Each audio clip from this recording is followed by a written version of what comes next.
Donc, on va commencer le développement de cette expression. Donc, A vectoriel B égale à quoi?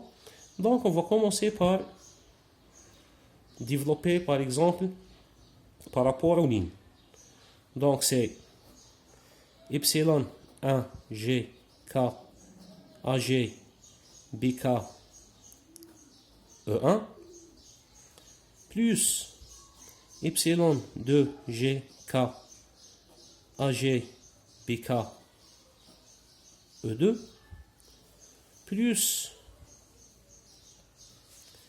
epsilon 3 G K AG BK fois, bien sûr, la E3. Donc, E1, E2, E3, c'est les vecteurs unitaires de direction 1, 2, 3, successivement. Donc, tout simplement, je peux lever ces vecteurs unitaires. Tout simplement, cette quantité, elle est égale à un vecteur constitué de quoi? Epsilon 1, G, K, AG, BK. Epsilon 2G, K, AG, BK. Et epsilon 3G, K, AG, BK. Donc maintenant, si je vais essayer de développer ça, le principe est simple, il faut varier à chaque fois un indice. Donc ça égale à quoi? A vectoriel B égale, je vais commencer à partir de la première ligne. Donc la première ligne, elle est caractérisée par le symbole 1. Donc epsilon 1, je vais varier le G. 1, K. Dans ce cas, il va être multiplié par A1, B, K. Plus epsilon 1, 2, K, A2, BK. Plus epsilon 1, 3, K, A3, BK. Ça, c'est pour la première ligne. De même façon, la deuxième ligne, epsilon 2, 1, K, A1, BK, plus epsilon 2, 2, K, A2, BK, plus epsilon 2, 3, K, A3, BK. La troisième ligne, epsilon 3, 1, K, A1, BK, plus epsilon 3, 2, K, A2, BK, plus epsilon 3, 3, K, A3, BK. Donc ici, qu'est-ce qu'il faut faire? Donc, qu'est-ce qu'on a dit concernant les conditions de epsilon ig? Si i égale à g, ou bien i égale à k, ou bien g égale à k, epsilon ijk égale à 0. Dans ce cas, on a un indice qui se répète ici, donc cette quantité égale à 0. Un indice qui se répète ici, donc cette quantité égale à 0. Un indice qui se répète ici, 3, 3, donc une quantité égale à 0. Donc déjà, on a éliminé un terme. Qu'est-ce qu'il reste? Il reste de prendre les deux autres. Donc, qu'est-ce que vous remarquez? Epsilon 1, 2, il me manque un 3. Parce que si je vais mettre dans ce cas le 1, donc un 1 égale à 0. Si je vais mettre le 2, 1, 2, 2 égale à 0. Donc, tout simplement, je vais garder le seul terme où les indices sont différents.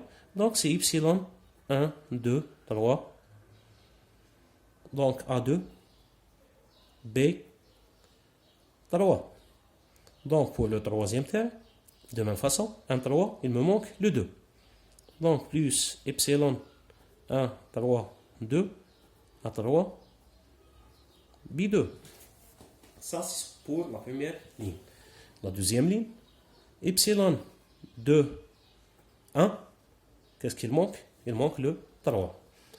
Donc, 3, A1, B, 3, plus epsilon 2, 3, 1,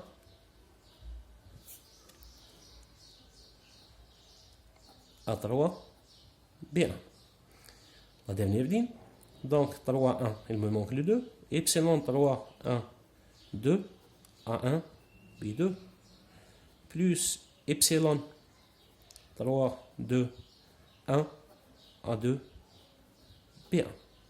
Donc ici, je dois simplifier. Donc, je vais vérifier le sens de triade. Donc, s'il s'agit de 1, 2, 3, ou bien 2, 3, 1, ou bien 3, 1, 2, donc c'est positif. 1, 2, 3, donc positif. 1, 3, 2, négatif, moins 1. Donc 2, 1, 3, négatif. 2, 3, 1, positif. 3, 1, 2, positif. Le dernier, 3, 2, 1, donc le sens il est négatif. Donc je peux maintenant écrire cette forme. Donc positif, donc plus 1. Donc A2, B3, moins A3, B2. Donc négatif, donc je vais tirer le moins vers l'extérieur. Donc A1, B3, il est positif, donc je dois ajouter un moins. Donc A3, B1.